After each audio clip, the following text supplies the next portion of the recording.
Jean Descartes, merci d'avoir accepté notre invitation. Merci à vous. On vous connaît comme l'historien des grandes dynasties. Vous êtes d'ailleurs ici aujourd'hui à Monaco pour parler des Grimaldi. Comment est-ce que justement vous avez souhaité aborder cette conférence et la famille des Grimaldi aujourd'hui?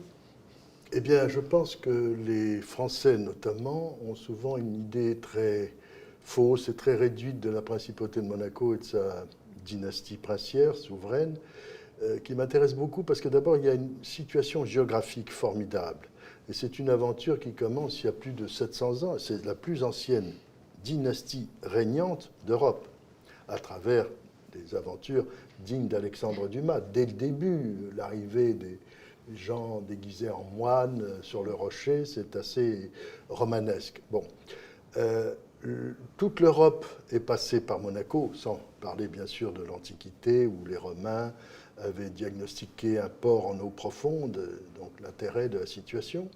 On sait que Charles Quint, que Louis XIII, que Napoléon, que la Révolution, tout le monde s'intéressait à Monaco par sa situation géographique, et je pense que c'est très vrai quand on se souvient de ce que dit Napoléon à ses maréchaux. Messieurs, il y a une chose qui ne change jamais en histoire, c'est la géographie.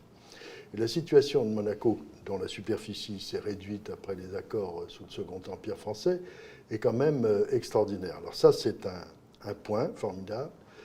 Le deuxième aspect qui m'intéresse beaucoup, c'est de voir comment cette dynastie, cette principauté a été liée à la France de façon diverse et quelquefois de façon extraordinairement courageuse. Et je prends un exemple, j'ai découvert dans les archives que le prince Régnier III m'avait permis de consulter, comment le prince Albert Ier, l'inventeur du monde du silence, l'océanographe, avait pris fait et cause d'une façon extraordinairement brillante et visible pour le capitaine Dreyfus, certain qu'il n'était pas coupable. Et j'ai donc sorti cela des archives il y a quelque temps.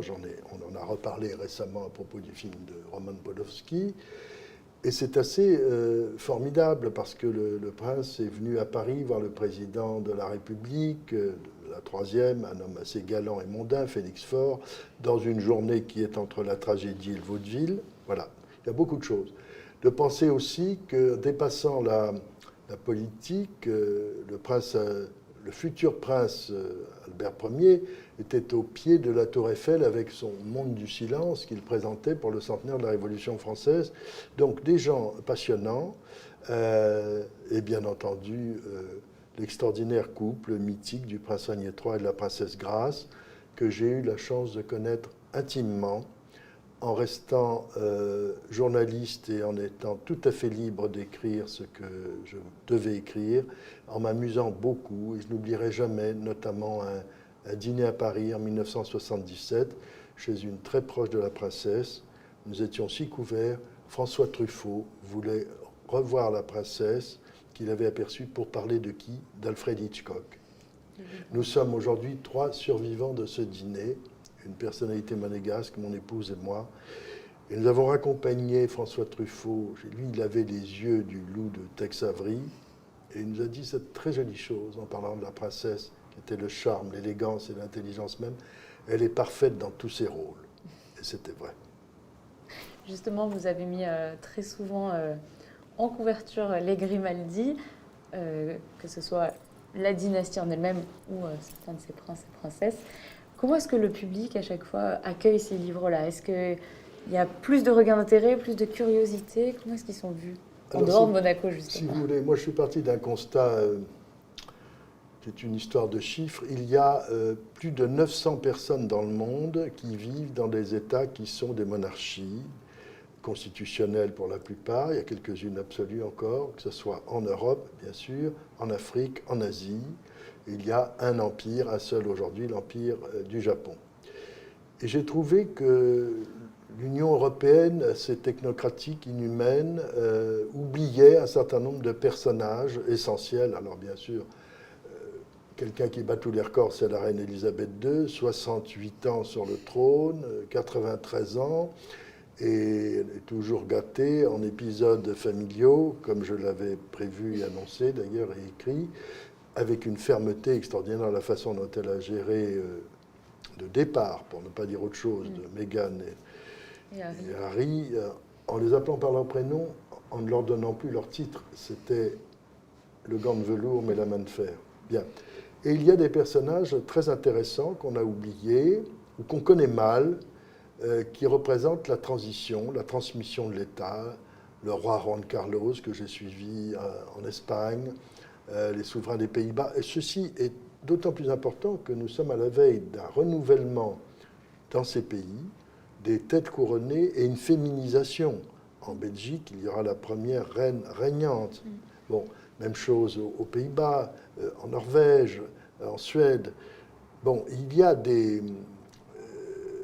éléments importants. Et n'oublions pas qu'à Monaco, il n'y a jamais eu de loi salique et que les épouses des seigneurs de Monaco, avant d'être des princesses, et il y en a eu quelques-unes avec de forts caractères, étaient bien à leur place et tenaient bien leur gouvernement.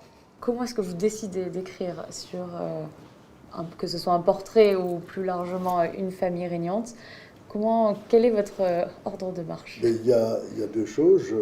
J'essaye d'être reçu en audience par les personnes concernées, et en général, ça se passe très bien. J'ai été reçu par la reine Margrethe de Danemark, qui est très impressionnante, est aussi grande que son père, près d'1,90 m. Et son chambellan vous dit, si ça se passe bien, vous pourrez vous asseoir, sinon vous restez debout. Fort heureusement, Sa Majesté m'a fait asseoir tout de suite. Bon. Elle est très drôle. Elle a traduit Simone de Beauvoir en danois, ce qui est quand même assez grandiose. Bon, les souverains belges pour lesquels j'ai une grande tendresse, parce que c'est une famille formidable qui tient le pays. L'union fait la force, c'est la devise de Belgique, mais c'est la couronne qui unit la Belgique dans toutes ses composantes. Et ensuite, les archives. Je travaille beaucoup et j'ai gardé, si vous voulez, ma méthode de journaliste en fouillant, en recoupant, en allant toujours sur place, toujours, et en me plongeant donc dans beaucoup de choses qui sont ressorties après la chute du communisme. C'est très intéressant, des archives sur le roi Michel de Roumanie, qui a régné 2 fois, ce qui est quand même une histoire étonnante, que Staline voulait faire exécuter, l'Europe centrale, la Pologne, la Hongrie, l'ex-Tchécoslovaquie, la République tchèque et la Slovaquie, qui retrouvent leur passé. Il est important de noter que ces pays n'avaient pas subi un vandalisme des archives. Il y a eu des guerres civiles, des horreurs, bien entendu, mais on avait tout gardé comme en Russie, donc tout ressort. Et pendant 30 ans, j'ai été journaliste envoyé spécial dans tous ces pays, et j'ai accumulé beaucoup d'éléments de recherche. Et par exemple, la biographie que j'ai consacrée à Elisabeth d'Autriche, Sissi, est pleine d'éléments inédits trouvés en Hongrie, qui avaient été cachés, que j'ai fait traduire. Et le livre, c'est un sommet, va ressortir en Hongrie, parce que beaucoup de choses n'étaient pas connues des gens. Donc on avait tout gardé, comme en Russie, où on savait... on trouve les portraits, surtout des familles qui aimaient beaucoup les photos, le cinéma, etc. Donc ils sont très présentes. Alors pour moi, c'est une Europe humaine. Merci beaucoup, Jean Descartes. Merci à vous. Tous ces magnifiques souvenirs. Merci. Merci beaucoup.